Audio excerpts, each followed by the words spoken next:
할렐루야. 부활의 은총이 여러분과 함께 하시길 간절히 축복드립니다. 샤프스키라고 하는 사람이 있습니다. 폴란드 사람이죠. 장교였습니다. 귀족 출신이라고 합니다. 이 사람은 그냥 돈 많은 귀족 출신이 아니라 화가이기도 했고요, 나중에는 작가이기도 했습니다.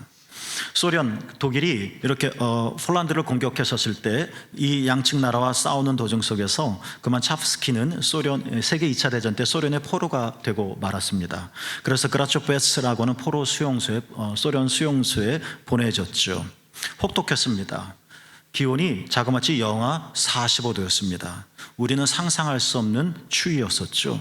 노동자였습니다. 과중한 노동으로 하루하루가 너무 힘들었습니다. 이들은 다 귀족이었었고 한때 세상에서는 잘 나간 사람들이었으며 또 좀 멋진 삶을 살아온 사람들이었었죠. 그런데 어느 한순간 그들은 포로 수용소에 갇혀서 이들의 갇힘으로 말미암아 이들의 삶은 한순간에 무너지게 되었습니다. 그런데요, 이 수용자들이 이러한 수용소 내에서의 고통을 이겨내려고 서로 의논하여 한 가지를 결정했다고 합니다. 여러분, 그게 뭔지 아십니까? 차갑고 악취나는 식당에 다닥다닥 붙어 앉아서 서로를 위해서 강의하기로 한 것입니다. 영하 45도라고 말씀드렸잖아요. 밤이면 얼마나 춥겠습니까? 난방도 제대로 되어 있지 않고 과중한 노동에 시달렸다고 그랬잖아요. 하루가 얼마나 피곤하겠습니까? 얼마나 졸리겠습니까? 얼마나 추웠겠고 얼마나 배고팠겠습니까? 그런데 그들은 그 시간에 밤마다 잠자는 대신 서로 다닥다닥 붙어 앉아 서로 강의를 해주었다 하는 겁니다. 수용자들 중에는 언론사 출신인 장교가 있었습니다. 그 사람은 역사를 강의해 줬다고 합니다. 대학 교수 출신이 있었는데 건축을 강의하는 그 사람은 수용자들에게 건축을 설명해 주었다고 하죠. 그리고 소개해드렸던 차프스키는, 이 사람은 어떤 강의를 했느냐면 프랑스의 유명한 소설가가 있죠. 마르셀 프루스트, 잃어버린 시간을 찾아서, 아주 여러 권 되는 대화 소설 같은 소설이 있지 않습니까? 프루스트의 잃어버린 시간을 찾아서를 주제로 해서 강의를 했다고 하죠. 여러분께 한번 질문 드려볼게요. 여러분, 이런 강의가 수용소에서 힘들게 살아가는 이들에게 도움이 될까요? 배고픈 자들에겐 먹을 빵이 더 필요하지 않았을까요? 잠이 부족한 이들, 피곤한 이들에겐 쉬는 시간이 강의를 듣는 것보단 차라리 잠을 자는 게 더 낫지 않았을까요? 그런데 왜 이들은 우리가 서로를 위해서 이런 강의를 하자라고 결정을 했었던 걸까요? 정말 이들은 이런 위로를 받았던 것일까요? 그들은 이 혹독한 포로 수용소에서 이 강의가 그들에게 어떤 유익을 줬을까요? 이에 대해 그들은 뭐라고 말을 했을까요? 여러분은 어떻게 생각하시나요? 이렇게 그 포로 수용자들은 바로 이런 말을 했습니다. 제가 옮겨왔는데요, 이렇습니다. 그 시간은 온통 장밋빛이었다. 영영 길을 잃어버릴 것 같다고 느꼈던 우리에게 다시금 세상 사는 기쁨을 안겨주었다. 모르겠습니다. 멋진 말인 것 같지만 정말 내가 포로 수용소에 있다면 나도 이런 고백을 하게 될까? 그 강의가 나로 살게 하는, 보이지 않는 힘이 될까? 저도 잘 모르겠습니다.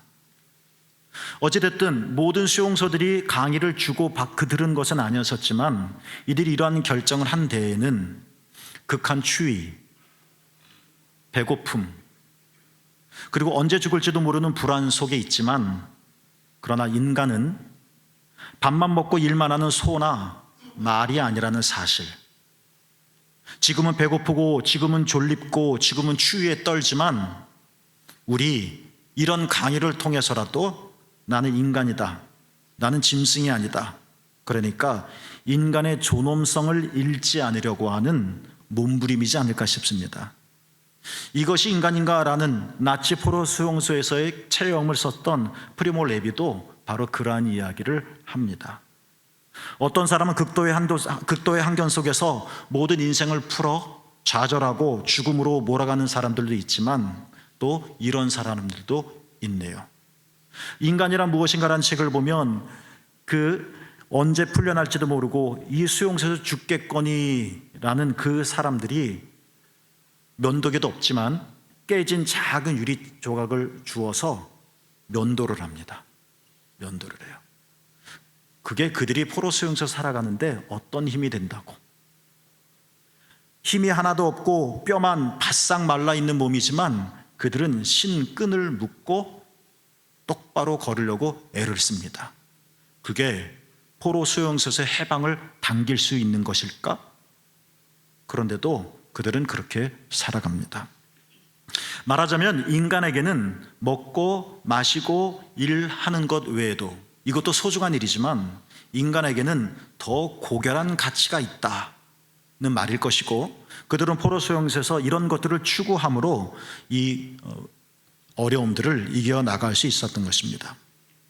찹스키가 강의했었던 소설가 마르셜 프루스트 잃어버린 시간을 찾아서에 대한 그 강의가 좀 그때는 포로 수용소였으니까 제대로 강의록을 만들 수도 없었고 아주 조악한 수준이었었는데, 나중에 전쟁이 끝나고 찹스키가 거기서 살아나 그의 강의 내용이 책으로 출간되어졌습니다. 책 제목이 무너지지 않기 위하여입니다.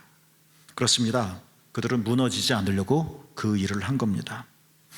먹으면서 무너지지 않으려고 했었지만 그것이 나를 지탱하는 것이 아님을, 내가 인간이라는 것, 보다 더 중요한 가치와 인간의 존엄성이 있다는 것, 무너지지 않기 위하여 그 존엄성을 지키기 위하여 애를 썼다는 것, 정말 무너지지 않았었던 것이죠. 여러분, 이것은 극단적인 포로 수용소의 이야기만은 아닌 것 같습니다. 무너짐은 이미 우리의 일상이 되어지는 것 같습니다.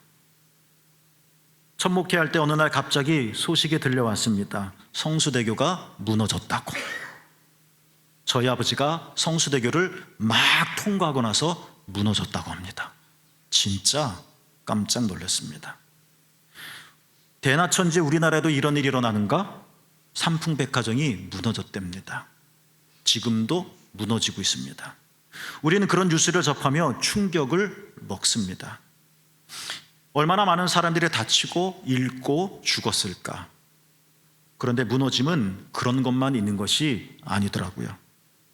나 건강해 라고 말을 했는데요, 어느 한순간에 우리는 건강이 무너집니다.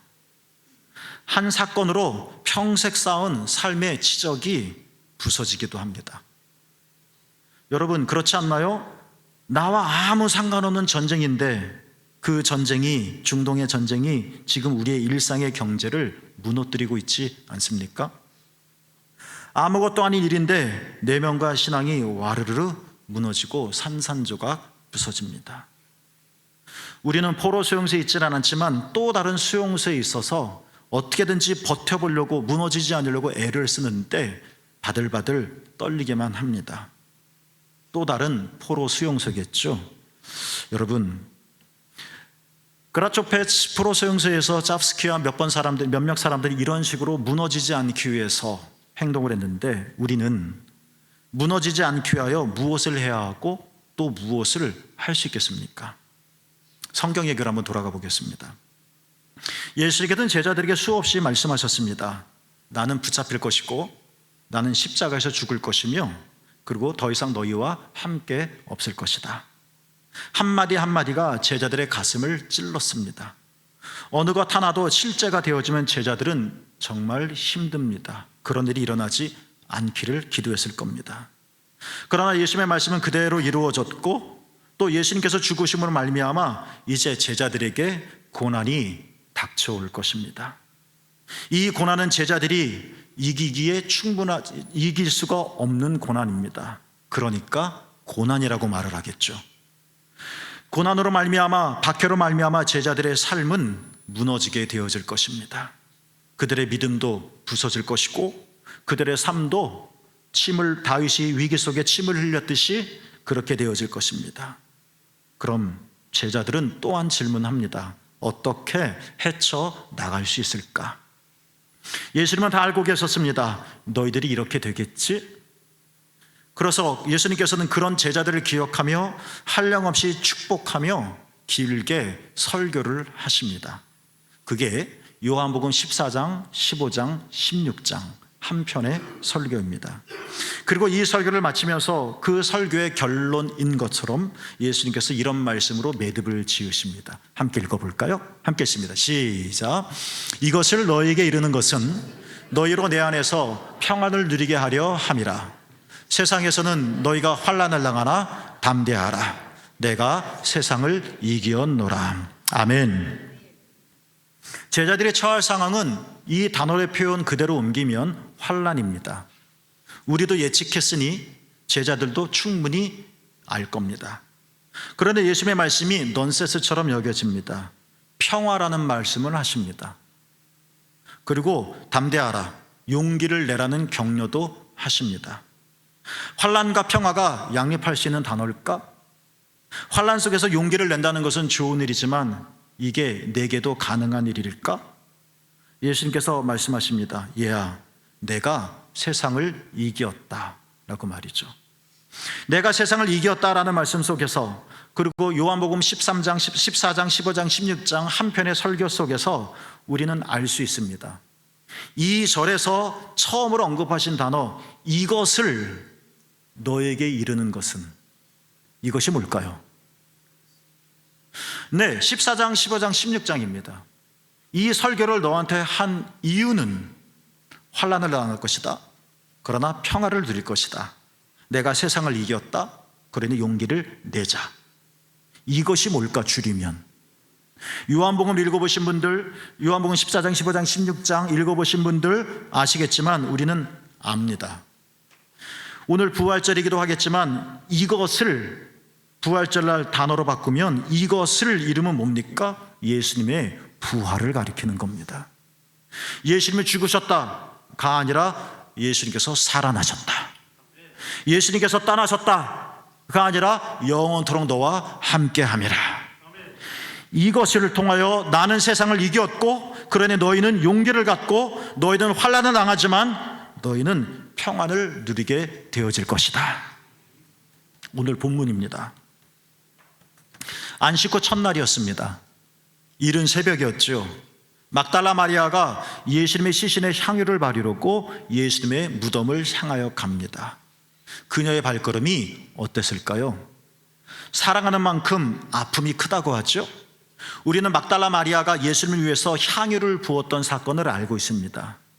누가복음은 말하기를 이 친구가 많이 용서를 받았기 때문에 이렇게 많이 사랑한다라고 하셨습니다. 많이 예수님을 사랑한 여인이었습니다. 예수님의 무덤에 갑니다. 그 시신을 좀 만져보려고, 부패를 막기 위하여 향유를 바르려고. 예수님을 향한 사랑이 이만큼 크니 죽은 예수님의 몸 만지려고 가는 그녀의 발걸음이 어떠했을지 여러분 짐작하시겠죠? 당시 이스라엘 고대 풍습에 무덤 입구를 가로막고 있는 돌은 남자 여러 명이 힘을 합쳐야 겨우 굴릴 수 있을 만큼 큰 돌이었습니다. 그런데 돌문이 무덤을 막고 있습니다. 마리아는 가긴 가지만 여자 내 혼자 이 돌문을 어떻게 옮길 수 있단 말인가? 예수님의 시신을 볼 수 없겠지. 내가 향유를 가져가지만 이게 예수님의 몸에 달라질 수 있을까? 생각을 지을 수 없고 예수님의 무덤을 향하여 가지만 마리아는 침울했습니다. 원하지만 할 수 없는 것, 최소한의 것도 할 수 없는 것, 이것이 마리아의 마음을 더 아프게 했겠죠. 그런데요, 무덤에 와보니 어떤 일이 일어났습니까? 1절에 돌문이 이미 옮겨져 있었다라고 말을 합니다.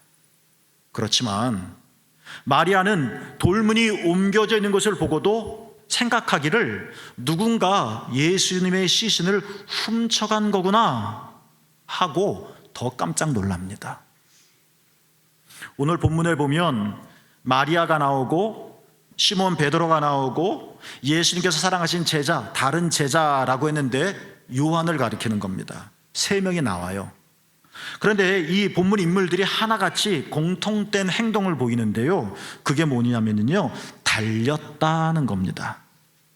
마리아는요, 예수님의 시신이 없어졌다는 이 충격적인 사실을요, 베드로와 요한에게 알리려고요, 2절 어떻게 했어요? 달려갔다라고 말을 했어요. 무덤 안을, 문이 열려져 있으니까 무덤 안에 들어갈 수 있잖아요. 근데 무덤 안을 들어갈 생각조차도 잊어버리고 달려갔다. 베드로 요한은 마리아에게 이 소식을 전해 듣고 무덤을 향해 4절 어떻게 했어요? 다름질하였다. 또 4절에 보면 베드로와 요한이 함께 달려갔는데 요한이 베드로보다 어떻게 했어요? 더 빨리 달려갔다 라고 말을 합니다. 이들의 달려감이 뭘 보여주는 걸까요? 네, 깜짝 놀랐다는 겁니다. 평화롭지 못하다는 것은 아닐까요? 초조한 달름질 아닐까요? 비전을 향하여 용맹하게 달려가는 그런 달림이 아니라 이 가슴이 무너져 내려가고 정말이야? 이게 사실이야? 달려가면서 그들은 표류하고 있었던 것이 아니었을까요? 어찌하지 하고 말이죠. 8절에 보면 그 다른 제자, 요한을 가리키는 거죠. 그 다른 제자도 무덤 안으로 들어가 보고 믿더라라고 되어져 있습니다.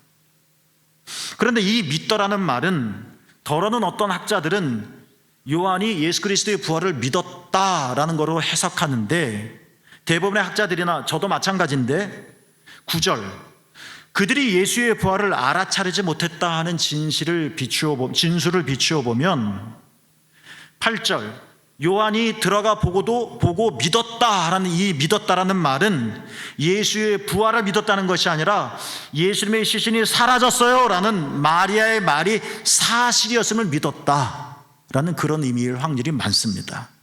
오늘 본문 이후에도 제자들의 상황을 보면 그게 옳은 해석인 것 같습니다. 그렇습니다, 여러분. 정리해 볼까요? 예수님이 죽었다는 절망과 슬픔, 예수님의 시신에 향유조차도 바를 수 없는 나의 최소한의 소원도 이루어질 수 없다는 참담함, 이 위에 예수님의 시신마저 사라졌다는 잔인한 비극이 더 얹혀졌습니다. 한 가지 더 견디기 어려운데 돌에 더 큰 돌이 올라가 있듯이 제자들은, 마리아는 지금 자빠집니다.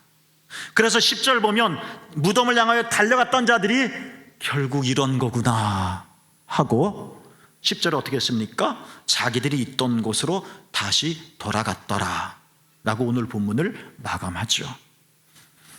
그런데 여러분, 저는요 오늘 본문을 좀 다시 읽어보고 싶습니다. 요한이 이렇게 우리의 슬픔만을 표기한 걸까? 요한이 어쩔 수 없어, 이게 삶이야, 우리는 부조리야, 까미가 말하는 것처럼 우리는 부조리야, 그냥 견디며 사는 거야, 못 견디면 자살하는 거지, 그냥 이 먹먹한 세상을 껴안고 그냥 살아갈 수밖에 없는 것이 삶일까요? 요한복음 우리에게 뭘 말하려고 하는 걸까요? 1절입니다. 다시 한번 읽어봅시다. 이거를 좀 새롭게 한번 봅시다. 같이 한번 읽어봅시다. 시작. 안식 후 첫날 일찍이 아침 어두울 때에 막달라 마리아가 무덤에 와서 돌이 무덤에 옮겨진 것을 보고. 아멘. 여러분, 이 말씀의 내용이 뭘까요? 이 장면을 요한복음 말고도 마태복음, 마가복음, 누가복음 이렇게 세 복음서도 똑같이 진술하고 있습니다. 그런데 이 세 개의 복음서는 요한복음과 다릅니다. 마가는요 무덤에 간 일만 소개하고 있습니다. 누가는요 돌문이 굴러져 나간 것을 보고 돌문이 굴러져 나갔다는 것을 여자들이 보았다라고 하는 것을 강조합니다. 마태복음은요 돌문이 열려졌는데 그보다는 이후의 행동과 사건이 어떻게 진행하는지에 더 관심을 가지고 있는 것 같습니다. 그런데요 요한복음 20장 예수 그리스도의 부활을 시작하는 첫 절에서 요한이 우리들에게 마치 마리아나 제자들처럼 슬퍼하고 힘들어하고 있는 우리들에게 예수 그리스도의 부활이 이런 거다라고 우리들에게 알려주는 그 메시지가 뭐냐, 이것이지 않을까 싶은 거예요. 초록색 글이죠. 돌이 무덤에서 옮겨졌다 하는 것을 제일 먼저 사실적으로 적시하고 제일 먼저 알려주고 있다는 겁니다. 새물교 여러분, 돌문은 이미 옮겨져 있다. 내가 엉엉 울 때 예수께서는 이미 부활하셨다. 내가 어찌할 바를 몰라 집으로 돌아갈 때, 그런데 예수께서는 이미 살아나셨다. 제인 오스틴의 유명한 소설이 하나 있죠. 오만과 편견. 읽어보셨죠? 이거 성경 구절이 아니라서 이걸 굳이 PPT로 띄워야 할까 또 했지만, 그래도 여러분이 보시면 더 이해가 잘 될 것 같아서 그냥 PPT로 옮겨왔는데요. 오만과 편견에 이런 구절이 나옵니다. 번역본마다 조금 말이 다르겠지만 대략 이런 겁니다. 성경 구절이 아니라 그냥 제가 읽겠습니다. 편견은 제목이, 이 소설의 제목이 오만과 편견입니다. 편견은 내가 다른 사람을 사랑하지 못하게 만들고, 오만은 다른 사람이 나를 사랑할 수 없게 만든다. 이게 오만이고 이게 편견이라는 겁니다. 오만과 편견은 진실을 보지 못하게 합니다. 오만과 편견은 타인의 선의를 눈감게 만듭니다. 다행히도 이 소설은 남녀 주인공이 오만과 편견으로 서로 사랑하는 줄 알면서도 멀어지고 있다가 자신의 편견을 깨닫고 오만함을 내려놓으면서 진심으로 서로를 이해하고 사랑하게 된다라는 줄거리로 이어져서 소설이 예쁩니다.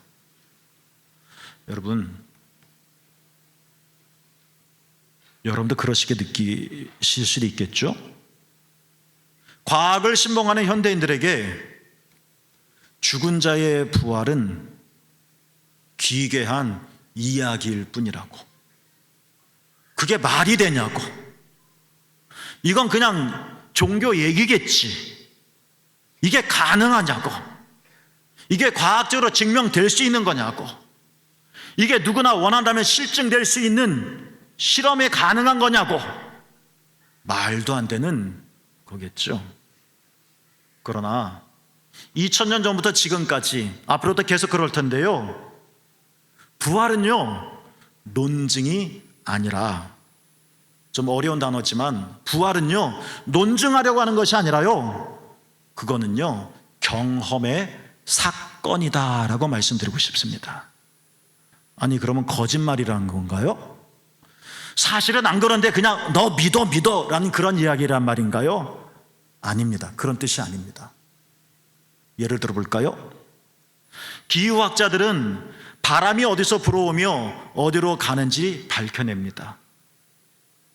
그리고 그들의 연구는 우리 생활에 큰 도움을 줍니다. 내일 지금의 일기예보를 통하여 내일 우산을 가져가야 될지 말아야 될지를 우리는 현명하게 판단할 수 있으니까 그들의 도움을 받는 겁니다. 맞습니다. 그런데요, 저는요 봄바람을 이해하지 않겠다는 말이 아니라요, 봄바람을 이해하기보다는 봄바람의 따뜻함을 경험하고 싶습니다. 제가 말씀드리는 걸 아시겠습니까? 꿈이 무언지 설명하기보다는 저는요 꿈을 꾸고 싶습니다. 기후학자가 여러 데이터를 조합해서 내일 온도는 몇 도가 될 거다라고 다 알아놓고서도 내일은 화창한 봄날이 될 거야 하면서도, 다른 사람들보다 먼저 알면서도 가족과 함께 벚꽃을 구경하러 밖에 나가지 못하는 학자라면 나는 기후를 연구하지 않겠습니다. 내일 날씨가 맑은지 나는 예측할 수 없는 평범한 사람이지만 봄바람을 따라 야외로 나가는 사람이 되고 싶습니다. 여러분, 논증은 우리 삶에 중요한 것이지만 논증이 꼭 우리에게 모든 것을 유익하게 만들지는 않는다는 것입니다. 봄바람을 연구하기보단 그 따뜻함을 접촉하고 싶다. 꿈이 무언지 장황하게 설명하기보다는 나는 꿈꾸는 자가 되고 싶다. 그럼 이게 더 중요한 거 아닐까요? 어떻습니까, 여러분? 제가 제대로 예를 들었는지 모르겠습니다. 부활은요 우리에게요 이렇게 다가오는 거예요. 우리는 부활을 이해할 수가 없습니다. 땅에 사는 사람이 어떻게 하늘의 일을 이해할 수 있겠으며, 어린아이들이 부모님의 마음을 어떻게 헤아리겠습니까? 학생들이 선생님의 그 깊은 생각을 어떻게 이해하겠습니까? 알 수 없죠. 죽으면 죽는 거지 다시 살아나지 못하는 인간이 어떻게 부활을 설명해낼 수 있겠으며 그거를 받아들일 수 있겠습니까? 부활은 우리에게 그렇게 다가오는 것이 아니라는 겁니다. 느끼는 것이고 경험하는 것입니다. 부활이 여러분에게 이렇게 다가오기를 축복합니다. 곧 내가 확신하건대 마주하게 될 어떤 일을 생각하면 우리는 가슴이 떨립니다. 낙심이 됩니다. 침울해집니다. 예전에 일어났었던 괴로운 일을 생각하면 후회가 막심합니다. 마음이 아픕니다. 그러나 여러분 기억합시다. 돌문은 이미 옮겨져 있다는 사실을 말합니다. 주님은 우리의 풀 수 없는 이 어려운 문제, 그래서 우리가 밤낮 땀을 흘리며 고민하는 그 문제, 그런데 주님은 그 문제를 이미 푸셨습니다.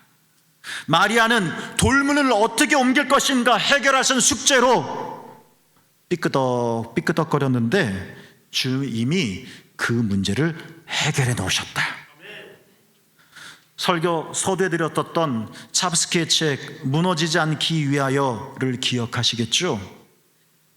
인간의 존엄성은 본능 충족에 있지 않다. 먹지 말라는 이야기가 아니라 보다 더 높은 가치를 우리가 추구할 때 우리 삶이 색깔이 달라진다.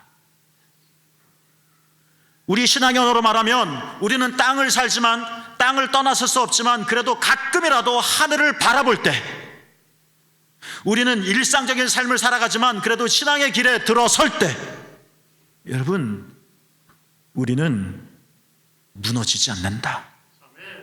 우리는 살아낼 수 있다. 그렇습니다. 여러분, 돌문은 이미 옮겨져 있습니다. 우리 예수님께서는 꽁꽁 얼게 만드는 추위를 이미 녹이셨습니다. 예수님은 살아나셨습니다. 할렐루야. 이 마치 봄바람과 같은, 이 꿈과 같은 이 놀라운 일이 여러분에게 다가오기를, 여러분이 경험하게 되기를, 돌문이 이미 옮겨졌음을 여러분 체험하게 되기를, 예수께서 여러분의 삶 속에 다시 살아나시기를 주님의 이름으로 축복합니다.